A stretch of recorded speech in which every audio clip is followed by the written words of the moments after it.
Dementia Researcher with a blog and a rating. Making an impact, a week of Westminster activities with the Royal Society. Back at my home office, this week has been full of learning, networking, policy talks, walking through sunny Westminster and London, and a bit of power dressing, of course. This has been the first time in 2 years that I've attended a face-to-face academic or policy event.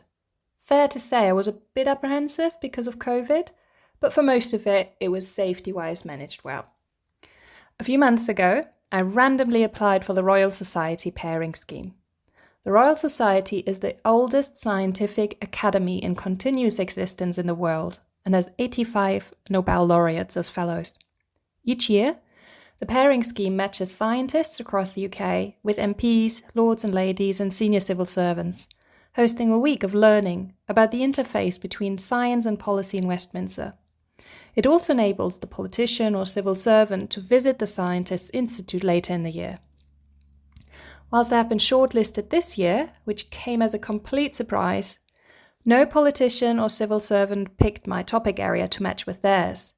Maybe because social care is truly in the spotlight these past 2 years, or simply because of lack of time and too many other commitments. Being shortlisted in itself was a privilege though, allowing me to attend a couple of days in Westminster and meet senior civil servants and lots of scientists. Plus, I'll be automatically shortlisted again next year to then be matched. Win-win? The reason I've applied for the scheme was that I want to understand better the practical ways in which we as scientists can influence policy and make an impact. That's only been heightened by the pandemic and our research into how restrictions have affected social care for dementia, both at home and in care homes.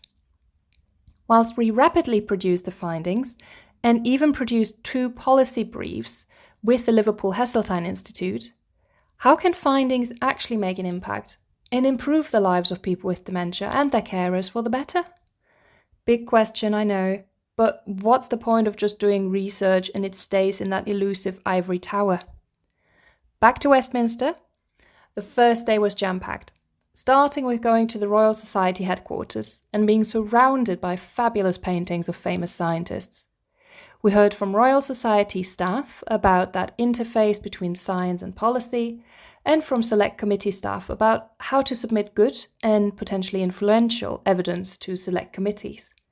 The day was rounded off with an evening reception at Westminster. Yeah, in that grand old building. But I must admit the COVID safety measures weren't too stringent, so I left early and caught my train back up north.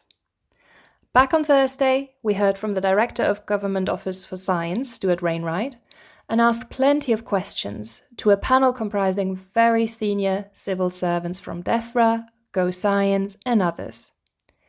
Interestingly, a lot of questions also focused on the gender bias in policy roles, and our scientists were keen to hear how more women are encouraged and supported to reach top positions in policy roles. To sum it up, I've certainly learned more about how we can better try to create impact with our research, and ultimately try and improve the lives of the populations we research and work with. But, and as civil servants and the Royal Society acknowledged, there is still a lot that can be done to make that interface more workable and easier to navigate.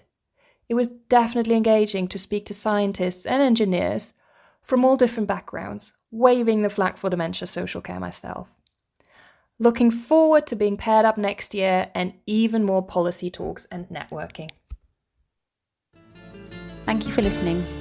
Join the Dementia Research bloggers and share your own views.